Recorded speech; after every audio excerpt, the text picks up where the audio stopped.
The NBC University Theater brings you Boris Karloff in The History of Mr. Polly by H.G. Wells, the fourth in our series of full-hour dramatizations of outstanding works in modern British and American fiction.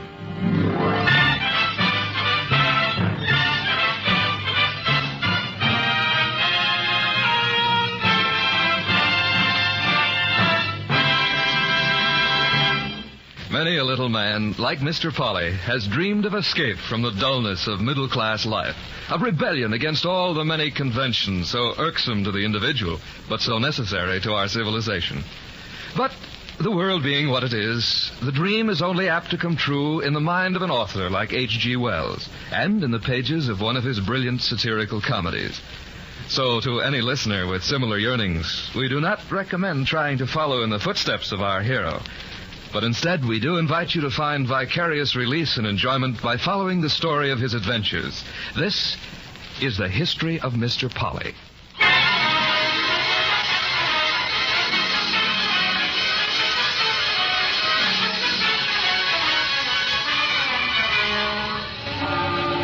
It's spreading. It's caught on in Throps. Hurry up with that hose from the fire station. Can't do it. The fire station's already burned down. Well, do something. The whole of High Street's going to go.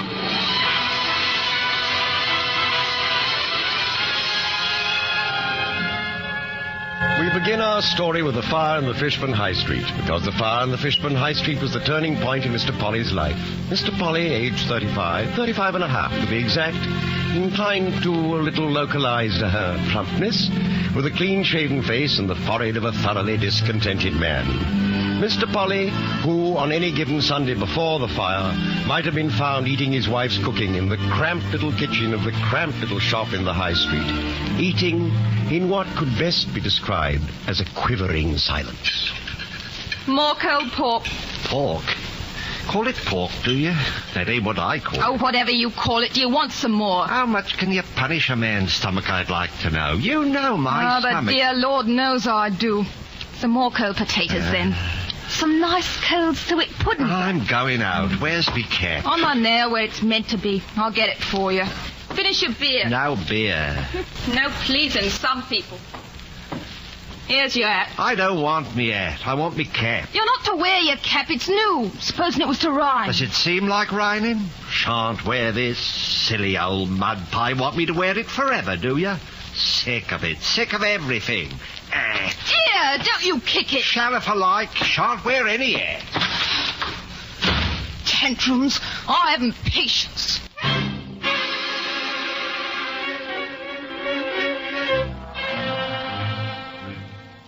And Mr. Polly, full of the injustice of life, took himself out into the strong east wind. The east wind always bothered his digestion.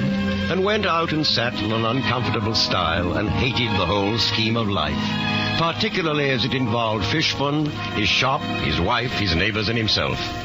Mr. Polly expressed himself on this occasion. Oh, rotten, silly wheeze of an owl. How'd I ever get into this silly hole? Why'd I get into this beastly silly hole? A question has been asked. Why indeed, Mr. Polly? How indeed?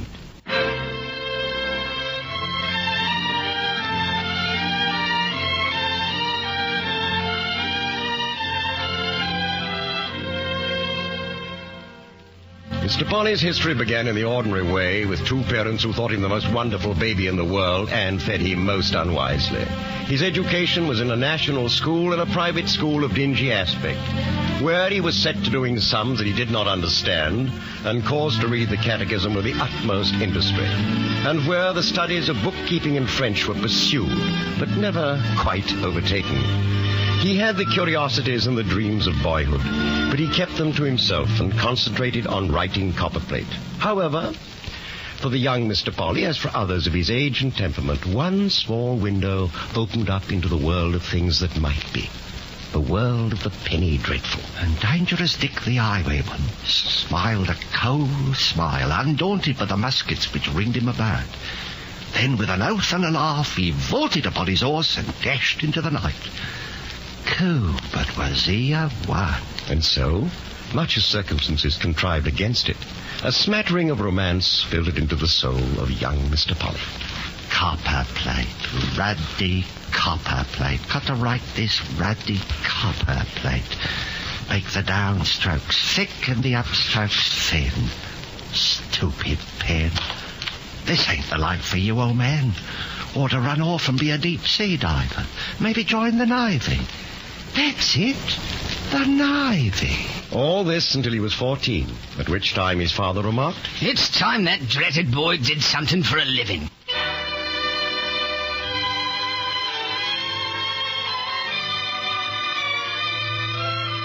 For he's a jolly good fellow, for he's a jolly good fellow, for he's a jolly good fellow. Can't you fellas cut out that racket? You're shaking the old blooming dormitory. We'll do what we like in our corner. You do the same in yours, eh, Platt, old man? That's telling him, Polly, old man. Righto, we're the three Ps, aren't we? Parsons, Platt and Polly. That Morrison, he don't tell us what to do. Thinks he's something. Chief apprentice of the Port Burdock Drapery Bazaar. Who's he, I should like to know? Well, he's chief apprentice. We're only... Here. Don't rub it in, old man. You're right, Parsons, as Rabelais says. We know what Rabelais says. Here, I tell you, Polly, you'd better watch that reading back at the counters. Old man Garvis will sack you if he finds you. Not I mean to get on. Parsons the one ought to worry. I think he dare sack me. You oughtn't to tell him off quite so plain. Look here. You think he'd sack the only man in the old bloomin' place who can dress a window? Do dress 'em smart. Smart? I'd tell you, old man, the art of window dressing's in its bloomin' infancy. All balance and stiffness like a blessed Egyptian picture. No joy in it. All conventional. A shop window ought to grip people as they go along. Right? Right. Look at old Morrison's windows. Tidy, tasteful and correct. And bleak. Bleak. Go it, old man. Let's have more of it. Just pieces of stuff in rows. Quiet tickets. Might as well be in church, old man. A window ought to be exciting when you see it. It ought to make you say, hello. We want a new school of window dressing. Polly, I've been timid. I've been holding myself in. All that's over now. Next time I do a window, I mean to have a crowd of bust.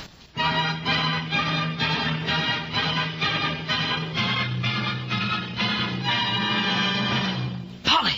Psst, Polly! Watch out, Pat. Old Gervis will see us talking. Not he. Quick, in here, in the silk. All right, now, what's up? Parsons is busted. Talk sense, old man. Busted, sacked, out, and likely in jail to boot. What? Parsons? The same. He did his bloomin' window. What window? What he said. Well, and what about it? He unrolled everything. Piled blankets all up in heaps, he did. Ooh, must have looked real nice. Big tickets with red letters. Curl up and cuddle below cost. He didn't ever. Cozy comfort at cut prices. He did, though. Cozy? Well, but he wouldn't sack it for that, old man. If old Garvis didn't like it, he'd simply have to tell him to take it out. He told him. You mean he wouldn't, old man? Well, wasn't only that. He got, like you might say, violent. Oh, if only I'd seen it. Garvis told Morrison to tear down Parsons' window and dress it proper. Parsons hit him over the head with a roll of huckleback. Oh, he must have been splendid, old man. Splendid he was. But he's out nonetheless, and into the police court. But you saw it all, old man. You'll be a witness for old Parsons. Oh, not I. And have old Garvis on my neck. Platt, if he's out, I'm out. Oh, come, old man. I was jolly fond of Parsons, but if you mean getting the day on... my 5 years are up, I'm leaving. That's all there is to it, old man. I can't stick Port Burdock without Parsons.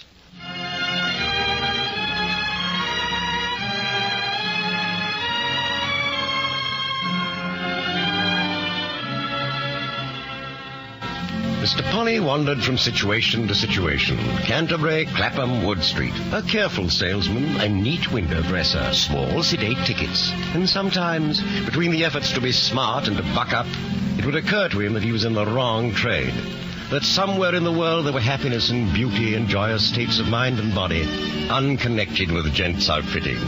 But where they were, he could not imagine. And then a long-forgotten gentleman, Mr. Polly's father, died, and Mr. Polly found himself the sole owner of a family Bible, a bust of Mr. Gladstone, a quantity of old clothes, and £395.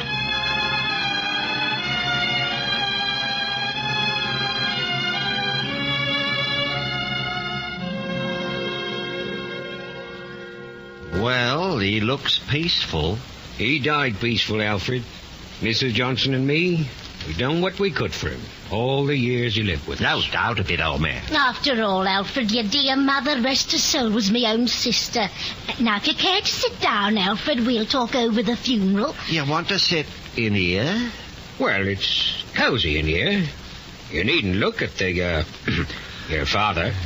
Yes, about the funeral now. I thought something very simple. Well, you'll have a hearse, of course. Oh, I do like them glass hearses. So refined and nice they are. He'll have Podger's hearse.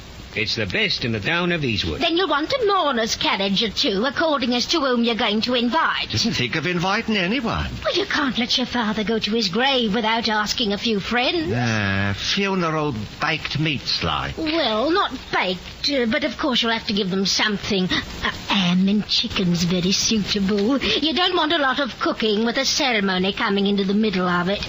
You'll just want the immediate relations. But he hated our relations. It's just because of that I think they ought to come, all of them. Bit vulturial, ain't it?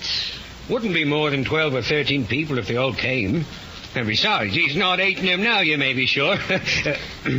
Have you seen to your mourning, Alfred? Must have mourning, I suppose. Well, got to see it through. If I were you, I should get ready-made trousers. All you really want. And a black satin tie and gloves. should have jet cufflinks as chief mourner. Not obligatory. Shows respect. Shows respect, of course. Well, you and Alfred talk it over. I've got to start arranging things. I have to get him into the ground with everything proper. Got to put him away somehow, I suppose. That's the idea, Alfred. Now, have you thought about to invest your money? Have you got used to the idea of having it yet, old man? Well, you'll have to do something with it. Give you £20 a year if you invest it proper. Haven't seen it in that light. No end of things you could put it into, you know. Shouldn't feel sure of getting it out again. Sooner back, horse. Oh, I wouldn't do that if I were you. Now, there's building societies now. There is. Lend it on mortgage. Very safe form of investment. Shan't think anything about it, not till the old man's underground. You know, Alfred, you might do worse than put it into a small shop. That's the ticket. Shop. Sure. Your trade, Alfred. Gents outfit. Yes, but Now, I let's don't... see now. Figure £100 for stock, then there'd be your rent. Why, you could do it easy. Be making your way in no time. Have to keep books, of course. No one wants to know where one is. Double entry's best. Little troublesome at first, but it works out in the end. Alfred, for a man who sticks to it, there's a lot to be done in a shop. Well, no, I don't I've know. just sent word to your Aunt Larkins, Alfred. Who's me Aunt Larkins? Now, Alfred, you remember your Aunt Larkins. She'll come right along with the three girls, Annie, Miriam, and Minnie. Maybe you don't remember them, Alfred, but they'll be real nice company for you. Not in need of company now, old girl. He's a fellow of means. Going to open his own shop, eh, Alfred? Well... Shop or no shop, I say those girls are just what Alfred needs.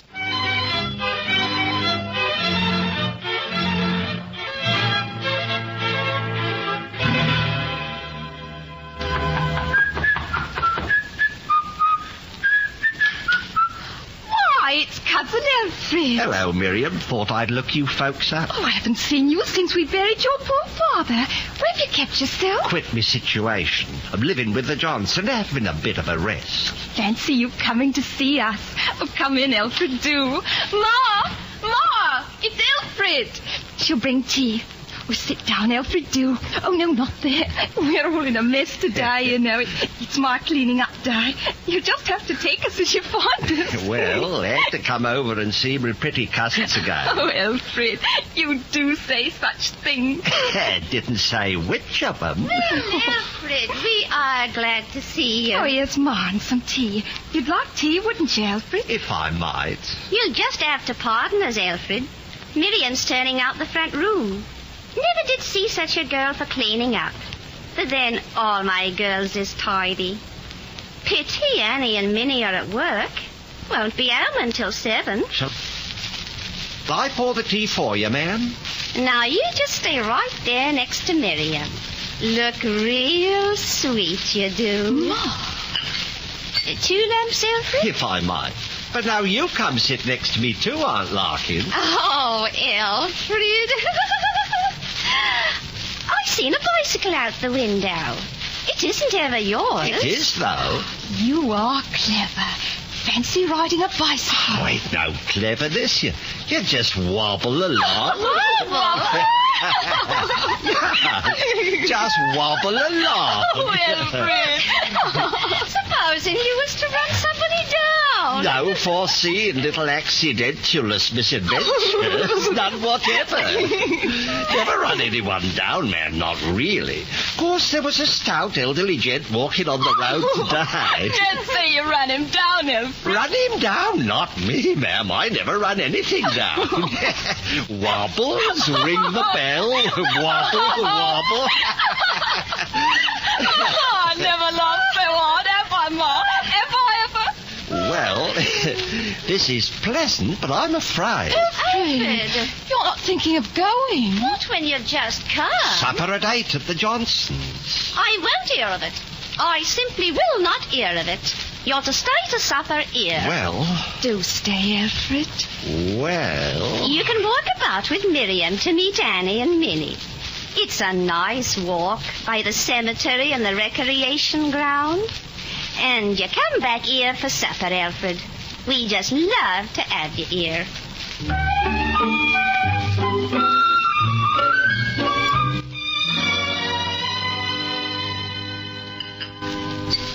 You are quiet today, Alfred. matters on me mind. You've been looking around for a shot, Alfred. See one or two, it takes time. Don't do to be precipitous. Oh, it don't. Once you got it, you got it. Like choosing a husband. I made Larkins wait 2 years, and I hope my girls will do the same when the time comes. Oh, Ma. I got 3 fine girls, Alfred, and I say any man would be glad to wait for them. To be sure, ma'am. Minnie's so clever, you know, and Annie's real sweet and affectionate. And Miriam... Ma, you forgot to bring in the jam for tea. Why, I believe you're right. That was right careless of me. I get it straight. Are you really going to get a shop, Alfred? Well, now, when I get this shop of mine, I shall have a cat. Got to make an home for a cat, you know. Rather. Cat's no good if it ain't a tabby. That's it. Cat I'm going to have and a canary. Oh, I Didn't see. think of that before, but a cat and a canary seem to go, you know. Summer weather, I'll sit at breakfast in the little room behind the shop. Sun coming in the window, cat on the chair, canary singing, and Mrs. Polly... Ooh, hello. Mrs. Polly frying an extra bit of bacon. Bacon singing, cat singing, canary singing, Mrs. Polly... But who's Mrs. Polly going to be? Figment of the imagination, you know. Put it in to fill up the picture. No face to figure yet. Still, that's how it'll be. Bit of garden, perhaps? Not the back-breaking sort, you know. Just a patch of nasturtiums and sweet pea. Nice. Red brick yard, clothesline, trellis. Humorous wind vane. You will have it nice. Rather. Smart little shop. Counter, desk, all complete. Umbrella stand, carpet on the floor, ties and hose on a rail. Cat asleep on the counter. I like cats. I'm always saying to Mother, I wish we had a cat. Like to have one someday. Never will, though. No more in your shop. I'll have my shop like nothing before long. Trust me. Cat, canary bird and all. I'll have my cat first. You never mean anything you say. Might get 'em together.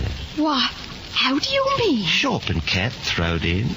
Alfred, you mean to say... Oh, I am sorry. Yeah, the jam's so put away, Miriam. It took me all this while. It's all right, ma'am. Ma, I think we need some more butter. Oh, no, ma'am, you sit right down. I'll get it. Oh, nonsense, Alfred. Ma doesn't mind. Do you, Ma? Eh? Oh, Oh, no. Why, no, not at all, Alfred. You stay right here. I'm sure I can find some. You were sighing about a cat, Alfred. Give you one. Very day my shop is open. I should like to see you in your shop. I expect you'll keep everything tremendously neat. Well, it needn't be so bad. It's a home. It's a home. Oh, one did ought to be happy in a shop. So respectable. I could be happy in a shop if I had the right company. If you had the right company. I'll get that all right. Alfred, you don't mean you got someone? I got someone in my eye this minute. Alfred, you don't mean... I do. Oh, not really. Well, you and me, Miriam, and in a little short cat and a canary. Just suppose it. You mean you're in love with me, Alfred? Yes. Oh, Alfred, kiss me. Now, Miriam, your mother... Oh, I didn't dream you cared. I've loved you ever since your poor father's funeral. Leastwise, I would have if I'd thought. It didn't seem to mean anything he said, though.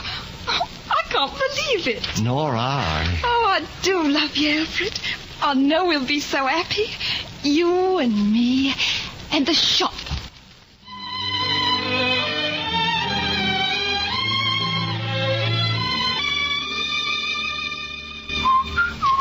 Can't you stop that whistling, Alfred? It runs right through me head and you know it.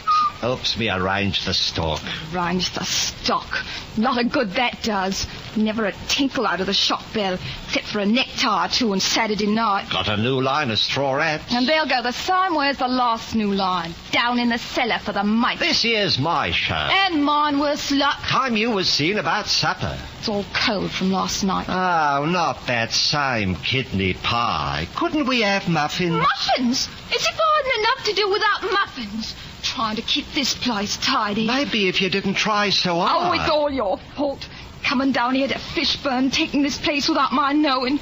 With white paint all over to get dirty, and the coal indoors and all the stairs. I didn't think of it. Oh, of course not. All you think of is bringing more books in to muss things up for me. All right. Now, can I arrange this stock or can't I? Oh, arrange a way for all of me. Alfred! Shan't arrange the stock, then. Shan't whistle. Go outdoors and whistle in the street.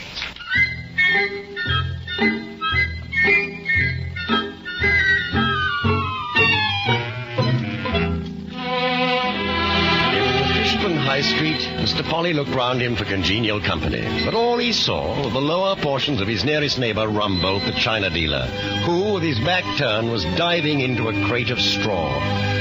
Mr. Polly had been looking at that back for some time, and it had begun to annoy him.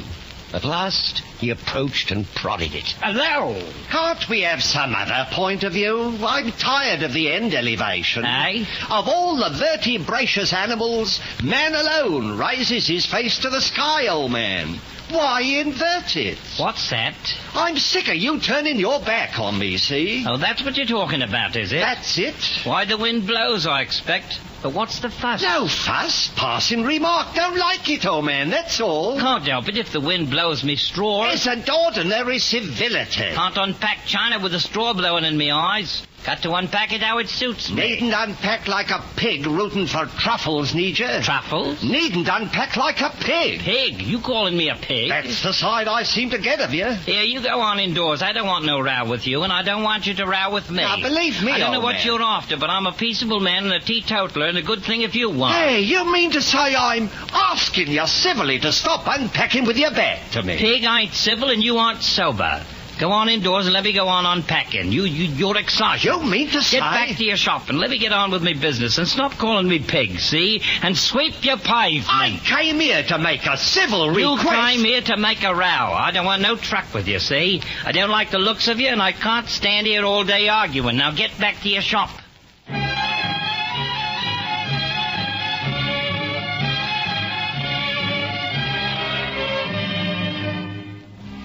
Something of the sort happened between Mr. Polly and each of his neighbors, one at a time. The ironmonger, the grocer, the chemist. And so it happened that Mr. Polly kept his shop in Fishburne and ate his wife's cooking and had no one to talk to for 15 years. 15 years that brought Mr. Polly, behind in his rent and a bankrupt, to the seat on the stile above Fishman. Oh, rotten, silly, beastly wheeze of an owl.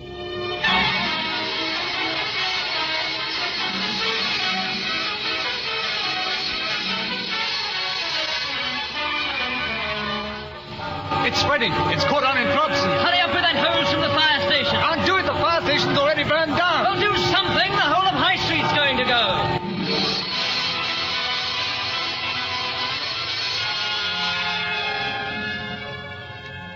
This, you will remember, is where we began our story. We repeat it in order to make an important point. The point is this. When once a man has broken through the paper walls of everyday circumstance that hold so many of us securely prisoned from the cradle to the grave, he has made a discovery. If the world does not please you, you can change it.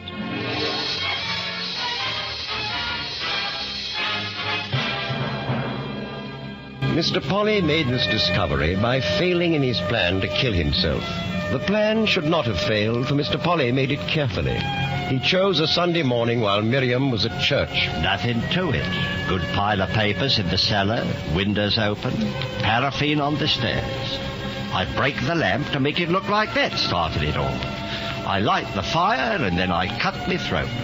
Miriam gets me life insurance and me fire insurance. Nothing to it.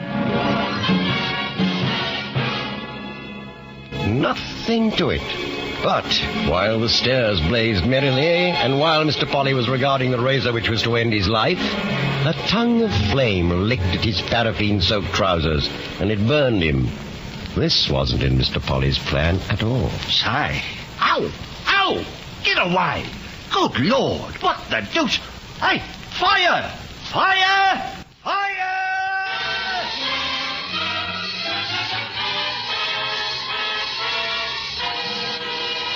Have another drink, Polly, old man, and tell us again how it happened. Well, Rumbo, old boy, it's like I told you. I upset the lamp. I just lighted it. I was going upstairs and my foot slipped against one of the steps where it was a bit rotten, and down I went. Thing was a flare in a moment. Never been a fire to beat it that I know of. No, never has been. Think of it. Fire companies from 4 towns and half the high street's gone up in spite of them. Lucky you weren't killed, Polly, my friend. Very lucky.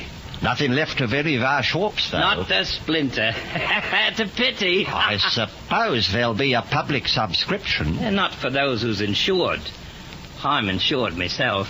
Royal Salamander. Very good company. Mine's the Glasgow Sun Company. They pay on the dot. I'll have every penny back. You insured, Polly? Deserves to be. Odd lines it would be if there wasn't something for him. Oh, I'm insured. Commercial and General Company. I'm all right. Well, cleared me out of a lot of old stock. Well, that's a blessing. Rusper the ironmonger's a bit sick. His place didn't burn. Well, Polly, you played a brave man's part, and we'll drink to you. Boys, a toast to our friend, Mr. Polly. Here, Mr. Polly.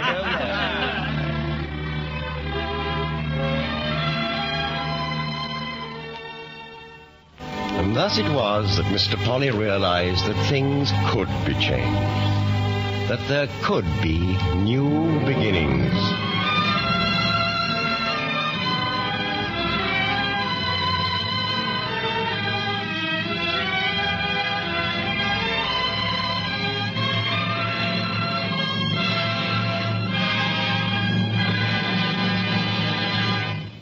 From Hollywood, the NBC University Theater is presenting Boris Karloff in The History of Mr. Polly by H.G. Wells, the fourth in our new series of radio plays based on outstanding works of modern Anglo-American fiction.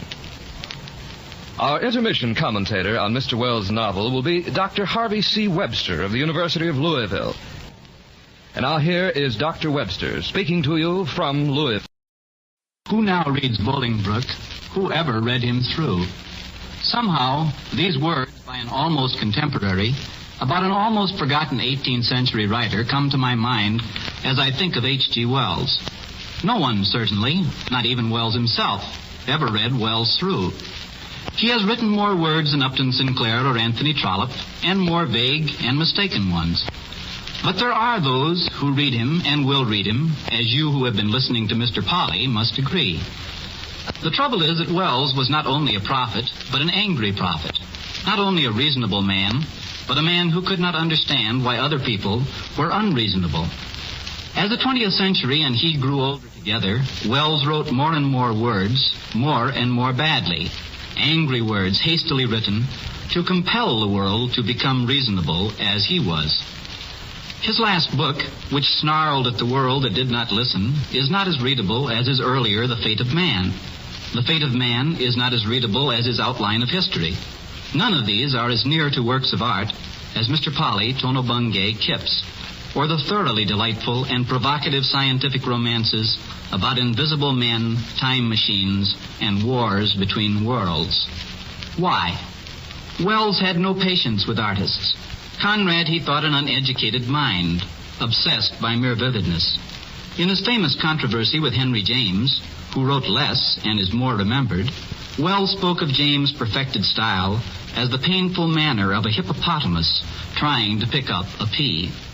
From sentence to sentence, Wells wrote better than Dreiser, but he rarely, after that first fine flare of talent, created either character or scene as memorably as the awkward American did again and again. Still, one must praise him. If one could read him entirely, it would be like reading a fascinatingly chaotic history of the promises and mistakes of our century. Wells not only did and thought almost everything during his representatively confused life, he wrote about it. And at his best, which happened frequently in the years from the Time Machine to Mr. Polly, he was artistic despite his contempt for art. Though their technique is old-fashioned, Tono Bungay, Kipps, and Mr. Polly are very much alive still. Wells' world of small shops, of cricketers, of truthful caricature, of men like Teddy Ponderevo who continually sizzle in a world dull as cold mutton, are often as vivid as any characters in the world of Dickens. This world of H.G. Wells may seem remote from us now, just as many of his prophecies seem mistaken, but it is fun to live there, for he wrote of it with a gusto that serves as or is art. Thank you, Dr. Webster. Our dramatization continues from Hollywood after a brief pause for station identification.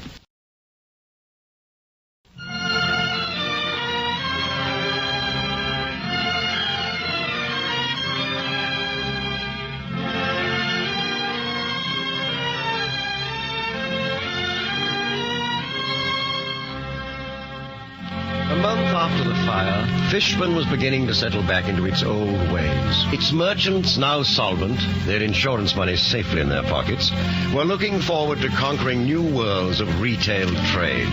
And the equally solvent Mrs. Polly was growing accustomed to the unflattering appellation deserted. Yes, things could be changed. There could be new beginnings. Far from Fishbourne, along country roads where the birds were piping and the big van horses pulled their loads and the mists hung low on the grass at midnight, walked a solitary tramp, plump and dusty and at peace. Hello? What? Oh, hello, little girl. Didn't see you at first. I'm not a little girl. I'm 9. You don't tell me so. Then perhaps you know what place this is. Silly. This is the Potwell Inn. The next town, Sloman. Very good. Do you think the innkeeper might give me a bite to eat? My granny's the innkeeper. She's the best cook in the whole world. That's her over there in the doorway asleep. Ah, fine-looking woman. She's fat. Plump, I should say. Come on, we'll go and wake her up. I'm with you. What's your name? Polly. Liar, I'm Polly. But so am I, on me honour. Well, all right. How do you do, Polly? How do you do, Polly? I'll wake Granny. Granny! Granny, wake up! What? Don't shout, child. Oh. Fine day, ma'am. It is. I believe I was having 40 winks if all the truth was told. What can I do for you? He's hungry. Cold meat? There is cold meat. I've room for it. Step into the tap. Run and play, Polly. All right, Granny. Bye, Polly. What did she call you? Name of Polly, ma'am. Oh, that's a funny one. Doolittle. Happy to meet you, ma'am, I'm sure. Some cold boiled beef and a bit of crisp lettuce? No mustard and... A tankard. A tankard. Looking for work? In a way. What sort of work? Never have thought that one out. Looking for ideas. Such beautiful weather this spring. Hear that? Yeah, what? Listen. Someone wants the ferry boat, and there's no ferryman. Could I? Can you punt? Never tried. Very simple. Pull the pole out before you reach the end of the punt, that's all. Go on out and try.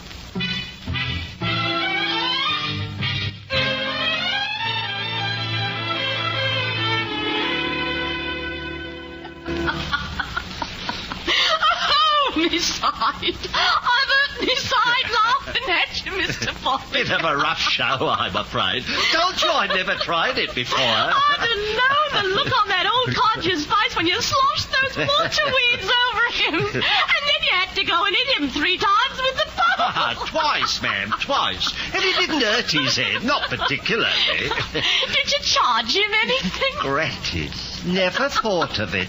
Ought to have charged him something. Here, you'd better come and have your cold meat before you do any more punting. Might be wise. You and me'll get on together. Boof's a bit of all right, ma'am. You eat better than you punt. Dare say you could learn to punt. Could have done better if I hadn't been punting on an empty stomach.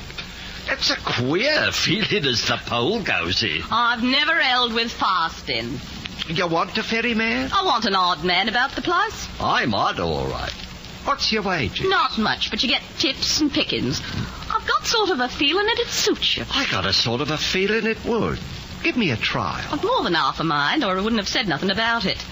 You got a sort of half respectable look about you. I suppose you haven't done anything. Bit of arson. As long as you haven't the habit. Oh, me first, ma'am, and me last. As long as you haven't been to prison. That's what does the mischief. Never been to prison. Bit of cheese. If I might. But first, what's me duties? Well, there's the ferry, digging potatoes, keeping the boats in order, sweeping chimneys, cleaning pewter, washing glasses and waiting on the customers, beating carpets, helping with the poultry, keeping the hens out of the garden, running errands, cleaning boots, throwing out drunks. That'll be all right, ma'am. In my spare time, perhaps, I might do a bit of fishing.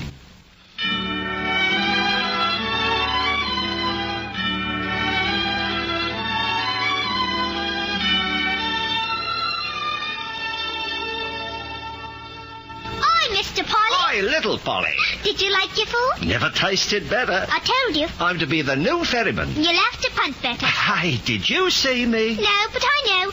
I've seen the others. What others? What Uncle Jim has scooted. Scooted? He comes and scoots them. He'll scoot you too, I expect. Oh, I'm not a scooter. Uncle Jim is. When he comes back, he'll cut your insides out. Perhaps he'll let me see them. Who's Uncle Jim? You want to see my rabbits? I got some rabbits. Another time. Who's Uncle Jim? Silly. Don't you know who Uncle Jim is? He'll show you. He's a Scotcher. I thought he was a scooter. He's that, too. He only came back just a little while ago, and he scooted 3 men. He don't like strangers about. He's going to teach me to swear. Teach you to swear? And spit. Horrible. He's not what I'd call handsome, but he's a scorcher, no mistake. And you want to know a secret? Granny don't like him.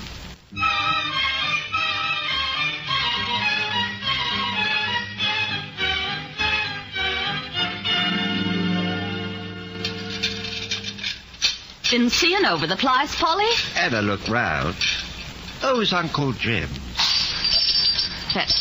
That grandchild of mine been saying things? Bits of things. Hoped you wouldn't find out so soon. Oh, very likely he's gone. Oh, she don't seem to think so. Hasn't been near the place these 2 weeks and more. But who is he? Oh, I suppose I got to tell you. He's me own sister's son. Me own sister's son and me a widow woman and helpless against his doing. She says he scoots people. I pray to God night and day that he won't come back. Back he comes, sure as fate. Won't let a man stay to help me or work the ferry. The ferry's a scandal and they'll take away me license and me living and he knows it. Bit thick. It's horrible. I wouldn't mind so much if it wasn't for the child. I buys him off and he goes and spends it and back he comes worse than ever. Biggish sort of man, I expect. He wasn't so bad until they took him and put him in the reformatory. It was me who had to put him there. I seen him steal. And him sitting there in court, looking at me like a viper. More like a viper than a human boy. Not saying anything but, all right, Aunt Flo. How much money you give him last time? 3 golden pound. Won't last long. But I keep open. What sort of a size is he? I'm not one of your Herculaceous sort. No, you'll scoot. You better scoot now, and I'll try and find some money for him to go away again as soon as he comes. Ain't reasonable to ask you to do anything else. How long's he been about? 3 months it is come the 7th since he come in by that very back door. After 7 years. And he says, you want me reformed, and you got me reformed. I'm a reformed, reformatory character. And he grins with his black teeth. If only it wasn't for the child. You two oughtn't to be left. Still don't see that it's my affair. I'd like to have a look at him before I go. What's that? Only a customer.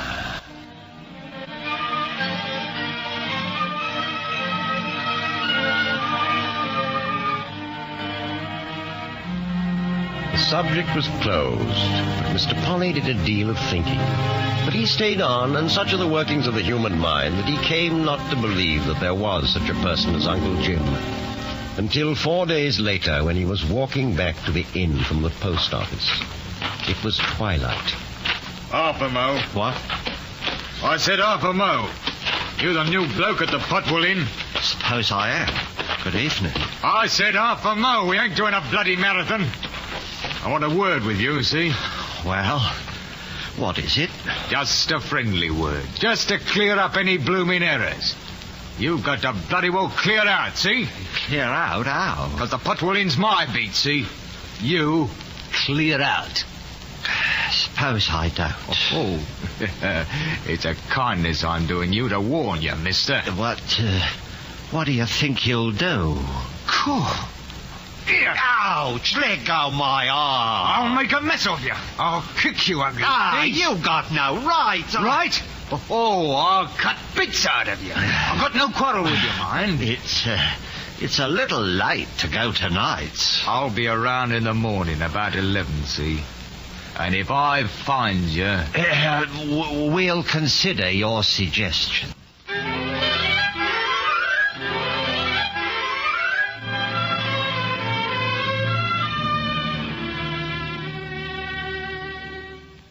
At 10:30 the next morning, Mr. Polly found himself by the merest coincidence seated under a clump of fir trees about 3.5 miles from the Potwell Inn. Quite truthfully, he had no idea in which direction he would walk when he got round to walking. Not my business. Where the devil do I come in? He knew in that moment as much as a man can know of life. He knew he had to fight or perish. She'd ought to go to the police with her quarrels, and I'd ought to go back to my wife. Man comes into life to seek and find his sufficient beauty, to serve it, to increase it, to fight and face and dare anything for it, counting death as nothing if the dying eyes turn to it. If I had a chance against him. The wise man's course lay in the other direction. Mr. Polly tried to see himself taking the wise man's course, but the wise man had a paunch, round shoulders, and red ears and excuses. If I get killed, I get killed. If he gets killed, I get hung. Don't seem just somehow.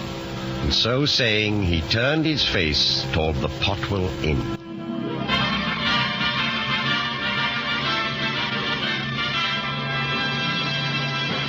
You're back. Rather. He's mad drunk and looking for the child. Where is she? Locked upstairs. Where's he? In the garden.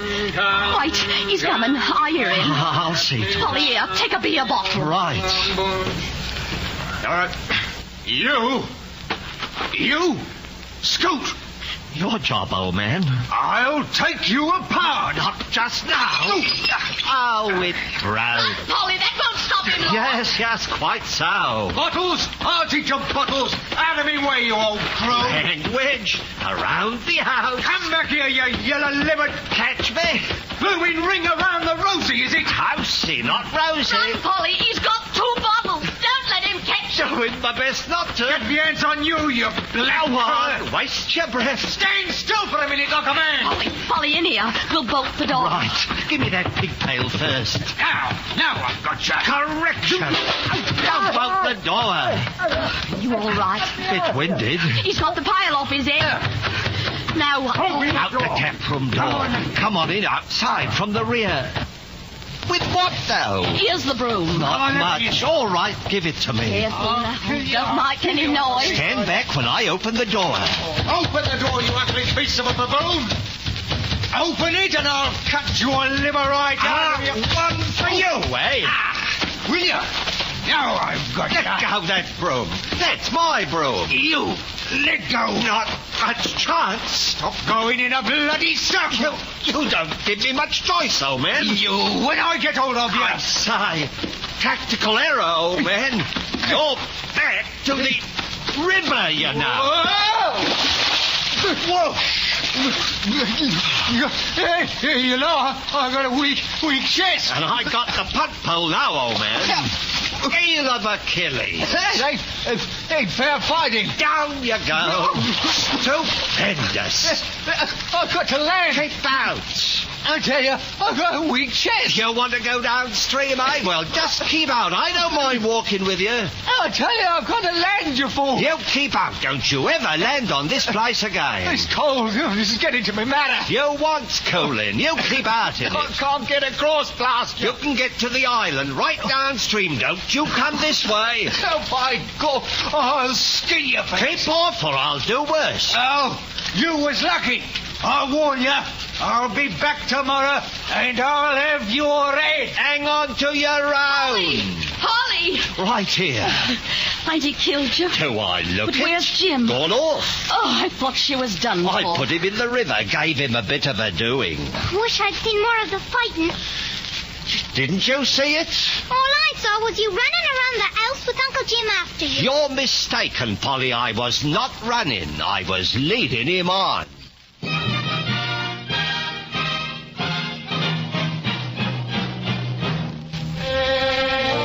During the next few days, Mr. Polly routed Uncle Jim on 2 more occasions. But this was due to the presence of reinforcing guests at the inn, and as they both knew, did not count. Then there was a break in the hostilities for 3 months, while Uncle Jim became reacquainted with the local jail because of his having, as Mr. Polly learned to his extreme discomfort, stolen a hatchet.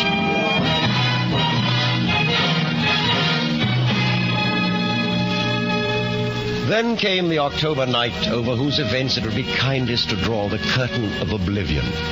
But it is certain that the town constable, happening past the Cotswold churchyard just before dawn, came upon a most unusual sight. Hey, you. What you doing down there? Come on out of it. Look out, he's let fly at me twice already. Who's let fly at who? I tell you, take the rest of you out from behind that wall. The rest of me? Besides the part I can see already. And don't go scrounching down more. I says come out and let's have what's what. I warn you, Constable, this is very unwise. Well, I'll be Mr. Polly. Now, why'd you be hiding behind the churchyard wall at this hour? And in your nightshirt besides? I'm not hiding, Constable. I'm looking for a gun. You had a drop, Mr. Polly? Not I. Truly, I was... Never mind. Now I know what you was looking for. How much room behind that wall? He won't shoot at you, I doubt. Perhaps we can make it back to the inn. Not through the churchyard if he's in there. Well, we'll take it slow like. Come on. Who's he anyway, Mr. Polly? You ain't said that yet. Why, Jim, of course. Him again? He took after you with a gun? Well, as a matter of fact, it was my gun. Then how'd he get it? We, struggled. Then you chased after him out here in your nightshirt? Yes, that's right. That was the way of it. Look there, on the ground. There's the bloomin' gun. Yes. Knew it wasn't much good when I bought it. Come on now, let's see how Mrs. Doolittle and the kid made out. Doors are all open at the inn. Don't see any signs of life, though. Wait a bit. Ah, there's the missus upstairs. Polly? Me, ma'am. Is he gone? He is gone, ma'am. And is that gun gone? Gone for good, ma'am. Then I'll come down.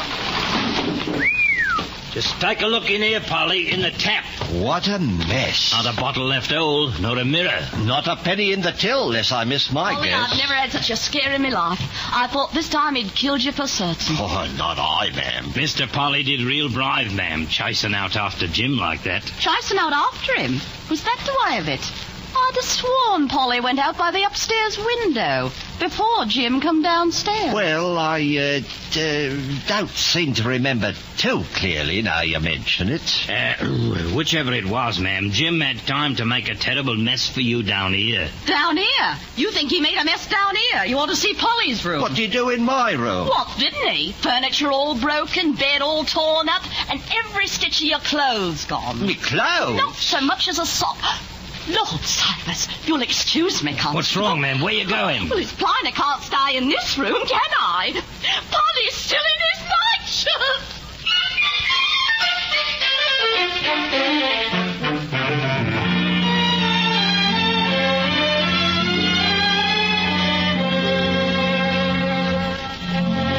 Uncle Jim never was heard from again. 5 years passed away peacefully, and then on a summer afternoon, while Mr. Polly sat fishing under the pollard willow tree, he began to think. It was a plumper, browner, and healthier Mr. Polly who engaged in this exercise. A Mr. Polly who wore a small, square beard and had not had a troubled thought since the last vanishing of Uncle Jim. But he was having them now. Left her the £100 insurance money. Likely she's fooled it away for now. Mr. Polly, we must remark, had never had the slightest remorse about the fire which destroyed the Fishburne High Street. But when he imagined his wife, he imagined her crying. And this gave him distress. Always talking of doing things for herself. Why couldn't she? Mr. Polly had found his place in the world. But he was looking long-neglected facts in the face. Ah, silly to begin thinking about her. Bloomin' silly.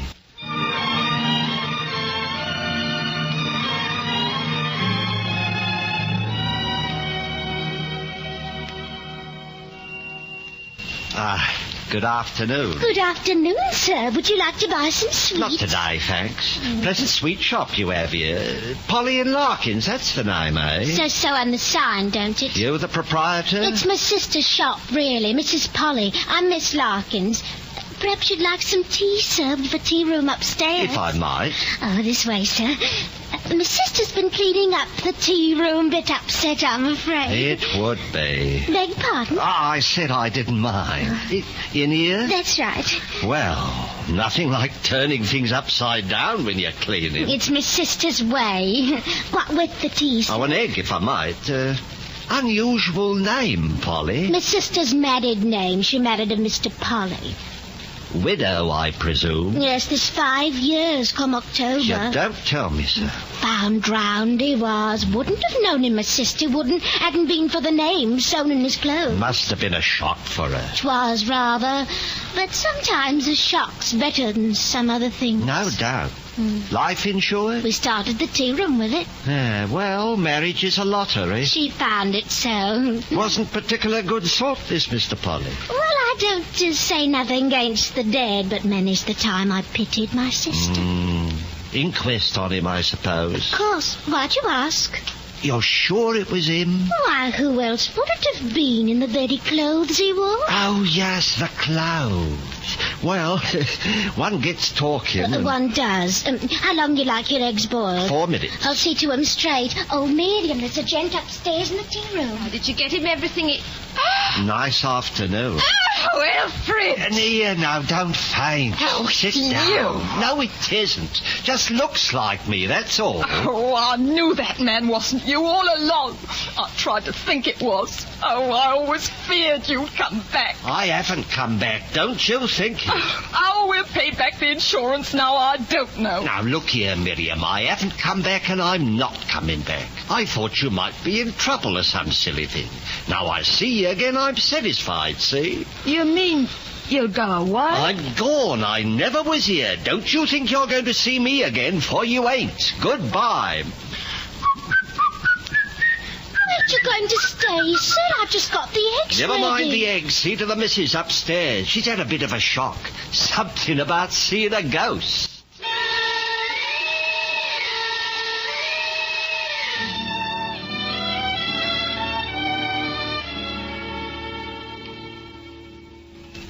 Nice evening, old party. It is, Polly. River looks real pretty. It does. Oh, and speaking of that, Jim ain't going to come back again. Ever. You know something? He got drowned 5 years ago, miles from here. Lord. It's right enough. How'd you know? I went to me home.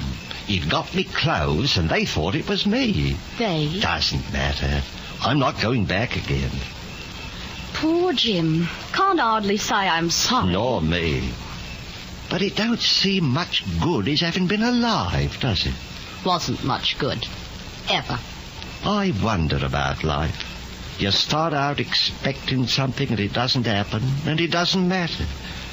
You start out thinking some things are good and some are bad.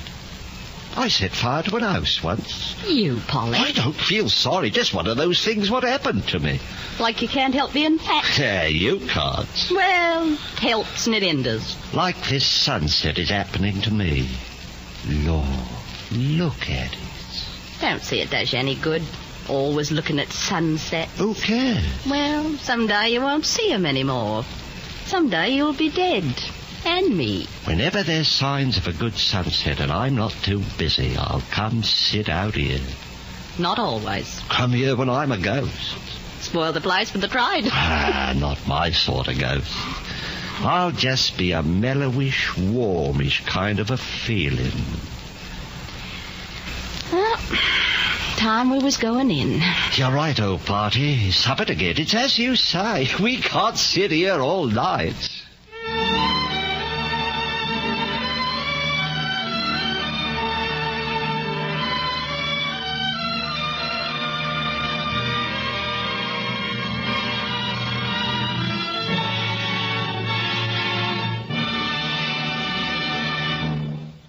The curtain falls on the fourth in our series of radio plays based on outstanding works in modern British and American fiction. Today, the NBC University Theater has brought you an adaptation by Clarence A. Ross of the H.G. Wells satire, The History of Mr. Polly, starring Boris Karloff in the leading role. Our cast included Ramsey Hill, narrator, Constance Cavendish, Terry Kilburn, Gray Stafford, Donald Morrison, Naomi Stevens, Ena Ronsley, Arthur Q. Bryan, Marlene Ames, Monty Margetts, and Ben Wright. Intermission commentator was Dr. Harvey C. Webster of the University of Louisville. Next week at this time, the NBC University Theater will bring you an adaptation of Ellen Glasgow's distinguished novel, They Stoop to Folly.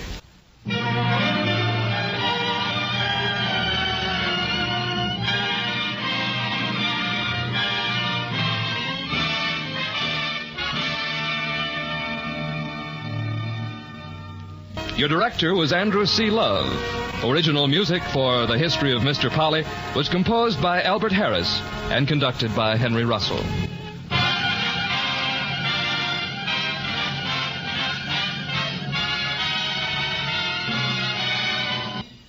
This program came to you from Hollywood.